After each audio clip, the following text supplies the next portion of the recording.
E aí, pessoal?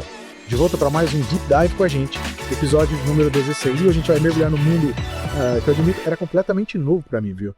O universo dos pets exóticos aqui no Brasil. É isso aí. Quem diria que tanta gente estava trocando os clássicos cães e gatos por companheiros, digamos, mais inusitados. Pois é. Eu fiquei de cara quando eu vi uma pesquisa, essa pesquisa é do Instituto Pets Brasil, e ela mostra que, olha só, 2,5 milhões de pets exóticos no país. Caramba. É muita gente. É gente apaixonada por répteis, aves, pequenos mamíferos. E você, nosso ouvinte, pelo jeito também está entrando nessa onda, né? Buscando informações sobre como cuidar desses bichinhos. E é por isso que a gente está aqui hoje. Nosso mergulho de hoje tem uma missão. Te dar o conhecimento, as ferramentas, para você garantir que esses animais, que são incríveis, vivam felizes e saudáveis. E para me ajudar nessa missão, eu tenho aqui comigo uma expert no assunto. Olá, pessoal. Prazer estar aqui com vocês hoje. Bom, quando a gente fala de pets exóticos, já surge aquela dúvida. O que define um animal como exótico? É verdade. Bom, basicamente a gente pode dizer que são aqueles animais que não são nativos aqui do Brasil, eles foram introduzidos, né? Seja acidentalmente ou de forma intencional. E é aí que mora o perigo, né? A gente precisa ter certeza de que a compra desses animais está sendo feita de forma responsável, através de criadouros legalizados, lojas que são autorizadas. Afinal de contas, o tráfico de animais silvestres é uma prática muito cruel e a gente tem que combater isso com todas as nossas forças. Sem dúvida. E eu imagino que antes de aventurar nesse mundo, né, uma boa pesquisa sobre a espécie que você pretende ter é fundamental. Cada bichinho tem suas peculiaridades, né, suas necessidades. Com certeza. É preciso entender direitinho a rotina de cuidados, a alimentação, o tipo de ambiente que ele precisa para viver bem. Às vezes a gente se encanta por um bichinho, mas sem saber dos desafios que ele traz, né? E a consulta com um veterinário especializado, essa é indispensável. É verdade. E por falar em desafios, eu lembro de ter visto um artigo de um veterinário especialista em roedores que me deixou de cabelo em pé. Não. Ele falava sobre os problemas dentários que esses bichinhos podem ter se eles não tiverem acesso a brinquedos, alimentos que permitam o desgaste natural dos dentes. Ele até usou uma frase que me marcou. Esse é geralmente o primeiro sinal que os donos percebem. O animal deixa de comer. E por possuírem um metabolismo muito acelerado, poucos dias sem conseguir se alimentar pode representar graves riscos para esses animais. Pois é, e não são só os roedores que sofrem com esses problemas dentários, né? Os coelhos também precisam roer constantemente para evitar que os dentes cresçam demais. Por isso é importante oferecer brinquedos específicos para roer, sabe? A madeira natural, feno. Tudo isso é essencial para a saúde bucal deles. E falando em cuidados específicos, as aves também exigem muita atenção na alimentação. Oferecer só sementes, como muita gente faz, é um erro gravíssimo. Sério, eu sempre achei que semente era o principal alimento para a ave. O que mais que elas precisam comer? Olha, as aves, especialmente as que a gente cria em casa, precisam de uma dieta bem variada, rica em nutrientes. Frutas, legumes, verduras fresquinhos, além da ração específica para a espécie, né? Isso tudo é essencial para garantir a saúde delas. Teve um veterinário que eu entrevistei para um artigo sobre aves e ele disse que aves presas em gaiolas não voam, gastam menos energia e acabam acumulando muita gordura no fígado. Por isso, acabam sofrendo com inúmeros problemas. É de partir o coração, né? Nossa, total. A gente pensa que está fazendo bem, né? Dando comida, abrigo, mas na verdade, sem informação correta, a gente pode estar prejudicando a saúde do nosso bichinho e os répteis. Eles me parecem mais resistentes. Mas imagino que eles também têm suas necessidades, né? Sim, com certeza. Quando a gente pensa em répteis, né? Tartarugas, jabutis, iguanas, serpentes, a primeira coisa que vem à mente é temperatura. Eles são animais ectotérmicos, ou seja, dependem do calor externo para regular a temperatura do corpo. Por isso é tão importante oferecer um ambiente com a temperatura e a umidade adequadas. E não podemos esquecer da importância de um ambiente que simule o habitat natural deles, toquinhas, galhos, rochas para escalar, se esconder. É verdade. Eu lembro de um artigo que falava sobre tartarugas e jabutis que vivem em superfícies planas, tipo piso de cerâmica. O veterinário explicava que essa falta de estímulo, né, para os movimentos naturais pode causar problemas articulares sérios. Isso mesmo. É essencial recriar, né, na medida do possível, o habitat natural desses animais para garantir a saúde e o bem-estar deles. Exatamente. Imagina só, uma tartaruga que na natureza estaria explorando terrenos irregulares, subindo em pedras, troncos, presa num ambiente plano, sem nenhum desafio. É como se a gente fosse obrigado a viver dentro de um elevador, sem poder se movimentar livremente. Nossa, triste, né? Triste demais. E falando em ambiente seguro, me veio à cabeça a questão da convivência, né? Entre pets exóticos e os tradicionais, como cães e gatos. Me parece uma combinação tanto arriscada. Sem dúvida. Por mais dóceis que sejam nossos cães e gatos, eles têm aquele instinto predador, né? E esse instinto pode ser despertado pela presença de um animal menor, mais frágil, como uma ave ou um réptil. Imagina um lagarto que está acostumado a se esconder em tocas fendas, de repente, frente a frente com um labrador super brincalhão. É um acidente esperando para acontecer. É verdade. Deu até um frio na espinha aqui só de imaginar. É nossa responsabilidade, né? Como tutores, garantir a segurança de todos os nossos animais, sejam eles exóticos ou não. Sim. Mas como saber se a gente está cuidando direito dos nossos pets exóticos? Quais sinais indicam que algo não vai bem? A chave para detectar problemas de saúde em pets exóticos é a observação. Mudanças no comportamento, tipo apatia, agressividade, isolamento, podem ser sinais de que tem alguma coisa errada. Fique atento também a alterações no apetite, na sede, nas fezes, na urina, na aparência geral do animal. Esses sinais podem ser bem sutis, né? Principalmente em répteis, que são animais mais quietinhos por natureza. Exato. Aves, por exemplo, podem ficar mais quietas, perdem o apetite e deixam de cuidar das penas, ficando com aquele aspecto meio desarrumado. Já os pequenos mamíferos, eles podem apresentar letargia, redução no apetite, aumento da agressividade e pelos eriçados. Com os répteis, a observação precisa ser ainda mais cuidadosa, porque eles costumam apresentar sinais mais sutis. Fique de olho em alterações no apetite, dificuldade para trocar a pele, fezes anormais. Nossa, realmente é preciso estar muito atento a qualquer mudança de comportamento para garantir que nossos bichinhos estejam saudáveis. E falando em bem-estar, como garantir que os pets exóticos, que muitas vezes vêm de climas mais quentes, estejam confortáveis durante o inverno brasileiro? Essa é uma preocupação super importante. Oferecer uma fonte de calor adequada para mantê-los aquecidos durante os meses mais frios é fundamental. Para répteis, como o dragão barbudo, por exemplo, a temperatura ideal fica entre 28 e 32 graus Celsius. Uma lâmpada de aquecimento específica para répteis, posicionada de forma segura dentro do terrário, pode ajudar a manter a temperatura ideal. Entendi. Então, além de todos os outros cuidados, a gente precisa ficar atento à temperatura, principalmente no inverno. Mas e os veterinários? Como eles se mantêm atualizados com tantas espécies e informações novas surgindo o tempo todo? A atualização constante é essencial para quem trabalha com pets exóticos. Novas espécies são legalizadas o tempo todo e é preciso conhecer as necessidades de cada uma, né, para poder oferecer o melhor cuidado. A medicina veterinária está em constante evolução e a área de animais exóticos não é diferente. Cursos, congressos, publicações científicas, tudo isso é importante para se manter atualizado e oferecer um atendimento de qualidade. E o que acontece quando um animal exótico de origem ilegal chega numa clínica veterinária? É um dilema ético para os profissionais, né? Com certeza, é uma situação delicada. Por um lado, a gente tem o dever de oferecer atendimento a qualquer animal que precise de ajuda, independente da origem dele. Mas, por outro lado, existe a preocupação de que, ao atender animais que vieram do tráfico, a gente esteja, de alguma forma, incentivando essa prática cruel. É uma questão complexa mesmo. Mas como a gente pode incentivar a posse responsável, né? Garantir o bem-estar desses animais e combater o tráfico?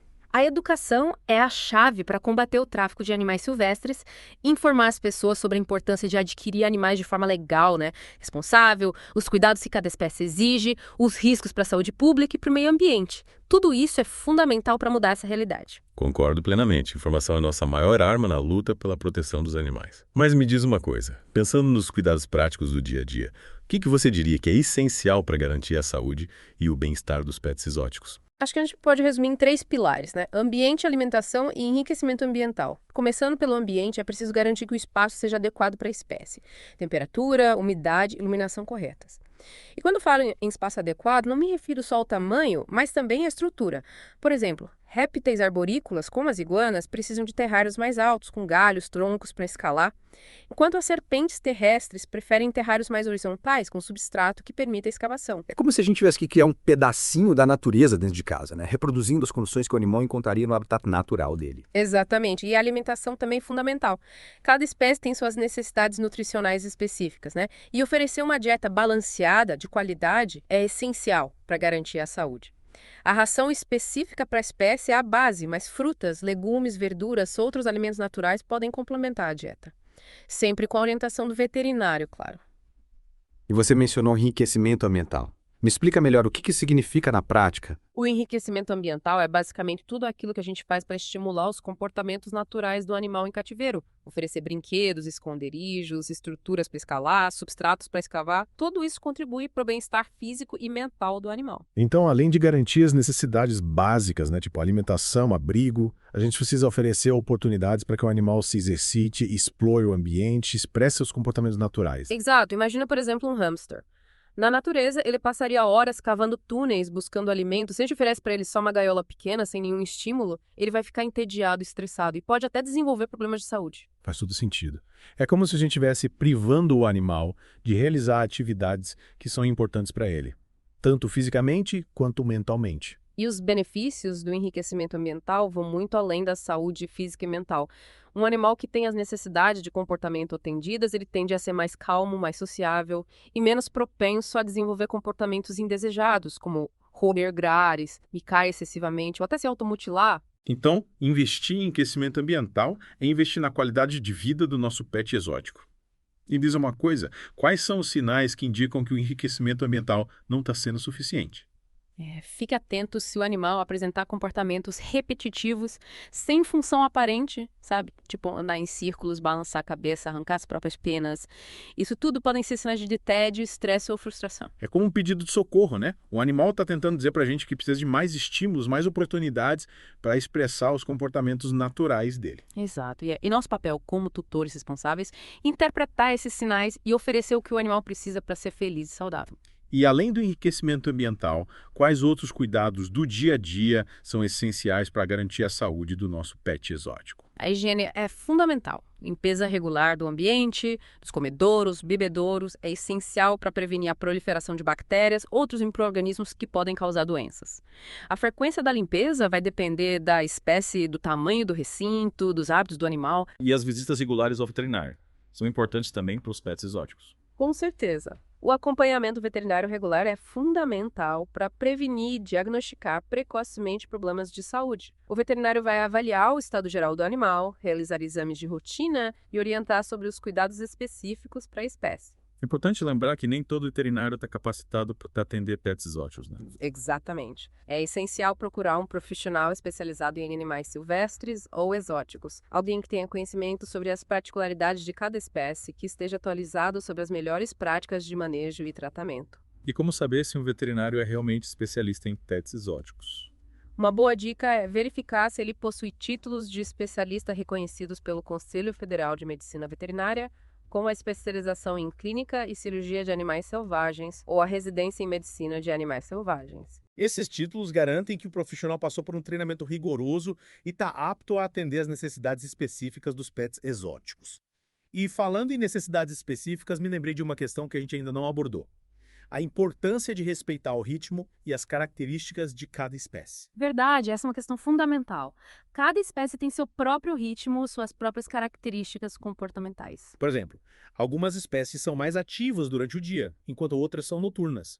Algumas são solitárias, enquanto outros vivem em grupos. É importante conhecer e respeitar essas características para garantir o bem-estar do animal. Por exemplo, se você tem um animal noturno, com um furão, não adianta tentar interagir com ele durante o dia, porque ele vai estar dormindo. É como se a gente estivesse invadindo o espaço dele, né? Tentando impor o nosso ritmo ao invés de respeitar o ritmo natural dele. Exatamente. E isso pode gerar estresse, ansiedade e até mesmo problemas de saúde. Entendi. Então, além de oferecer os cuidados básicos, como alimentação, ambiente adequado e enriquecimento ambiental, a gente precisa estar atento ao comportamento natural da espécie, respeitar o ritmo e as necessidades dela. Exatamente. É preciso ter em mente que cada animal é um indivíduo único, com suas próprias características e preferências. E a gente precisa estar sempre aprendendo, observando, adaptando os cuidados para oferecer o melhor para o nosso pet exótico. Com certeza. A posse responsável de um pet exótico exige estudo, dedicação e muito amor. Mas me diz uma coisa, para quem está pensando em ter um pet exótico, qual seria o primeiro passo? O primeiro passo é a pesquisa. É fundamental conhecer a fundo a espécie que você pretende ter, as necessidades, os hábitos, os desafios de criar ela em cativeiro. E é importante lembrar que a posse de algumas espécies pode ser proibida ou regulamentada por lei. Exatamente. É preciso verificar a legislação do seu estado, do país, para garantir que você está adquirindo um animal de forma legal, responsável. E além da pesquisa, qual outro conselho você daria para quem está pensando em ter um pet exótico? Converse com pessoas que já têm experiência na criação da espécie que você escolheu. Visite criadores, abrigos, participe de grupos de discussão online. Trocar experiências com outros criadores é uma ótima forma de aprender na prática, né? Tirar dúvidas sobre desafios do dia a dia. E lembre-se, ter um pet exótico é um compromisso para a vida toda. Esses animais podem viver por muitos anos e exigem cuidados constantes, dedicados. Então, antes de tomar a decisão de ter um pet exótico, é preciso ter certeza de que você está preparado para assumir essa responsabilidade. Com certeza. A posse responsável de um pet exótico exige amor, dedicação, conhecimento e, acima de tudo, respeito pela natureza. E com isso, chegamos ao fim da segunda parte do nosso mergulho no mundo dos pets exóticos. Mas ainda temos muito que conversar sobre esse tema fascinante. Na próxima parte, a gente vai falar sobre os desafios da reprodução em cativeiro, a importância da conservação das espécies e o papel dos zoológicos na preservação da fauna silvestre. Fiquem ligados! E voltamos para a última parte do nosso mergulho no mundo dos pets exóticos. Nossa, quanta informação a gente já viu, né? Mas tem um ponto que me deixou curioso. A reprodução em cativeiro. Me parece um desafio enorme. Com certeza. A reprodução em cativeiro ela é um processo bem complexo. Exige um conhecimento profundo da biologia da espécie, né? Além da infraestrutura, manejo especializado, cada animal tem as suas particularidades reprodutivas, época de acasalamento, tipo de ninho, período de incubação dos ovos ou gestação, cuidados com os filhotes. Nossa, é muita coisa. É bastante coisa. E qual a importância da reprodução em cativeiro para a conservação das espécies? Principalmente daquelas que estão ameaçadas de extinção. Olha, a reprodução em cativeiro ela pode ser uma ferramenta muito importante para a conservação. É como se fosse um seguro para populações que estão diminuindo na natureza. Através da criação em cativeiro, a gente consegue garantir a preservação do patrimônio genético, né? E, em alguns casos, até reintroduzir indivíduos na natureza. Me diz uma coisa, a reprodução em cativeiro, ela não corre o risco de gerar animais que não conseguem sobreviver na natureza? Esse é um risco que existe, sim. E por isso é fundamental que os programas de reprodução em cativeiro sejam muito bem planejados e executados por profissionais qualificados. O objetivo não é só ter filhotinhos, mas garantir que eles sejam saudáveis, geneticamente diversos e capazes de se adaptar à vida selvagem. Entendi. E como garantir que esses animais criados em cativeiro, eles realmente contribuam para a conservação lá na natureza? Para a reprodução em cativeiro ser efetiva para a conservação, a gente precisa integrar esses programas com ações de conservação in situ, ou seja, na natureza. Isso significa proteger os habitats, combater a caça, o tráfico e promover a educação ambiental. Faz todo sentido. Não adianta criar animais em cativeiro se o ambiente deles está destruído, né? Ou se a caça ilegal continua. E os zoológicos? O papel deles nesse contexto? Os zoológicos eles têm um papel muito importante na conservação. Atuam como centros de pesquisa, educação e conservação. Além de abrigar os animais, né? Para a visitação, eles também desenvolvem pesquisas sobre a biologia das espécies, programas de reprodução em cativeiro e participam de projetos de reintrodução. Então o zoológico não é só um lugar para ver animais exóticos. Não. É também um centro de conhecimento. É o centro de conhecimento e conservação da biodiversidade. Que legal. A visitação, ela é uma oportunidade única para as pessoas conhecerem de perto a diversidade da nossa fauna, né? E aprender sobre a importância da conservação. E essa conscientização é fundamental para a gente proteger a natureza, garantir a sobrevivência dos animais, tanto na natureza quanto em cativeiro. É verdade. E com essa mensagem inspiradora, a gente chega ao fim do nosso mergulho no mundo dos pets exóticos. Espero que vocês tenham gostado dessa jornada. A gente viu tanta coisa importante, né? Informações essenciais. E fica o lembrete.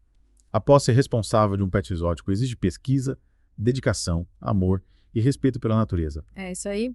E se você está pensando em ter um pet exótico, avalie bem os seus recursos, pesquise bastante sobre a espécie, encontre um criador responsável e seja pronto para se dedicar ao bem-estar do seu novo companheiro. E nunca se esqueçam, a conservação da natureza é responsabilidade de todos nós.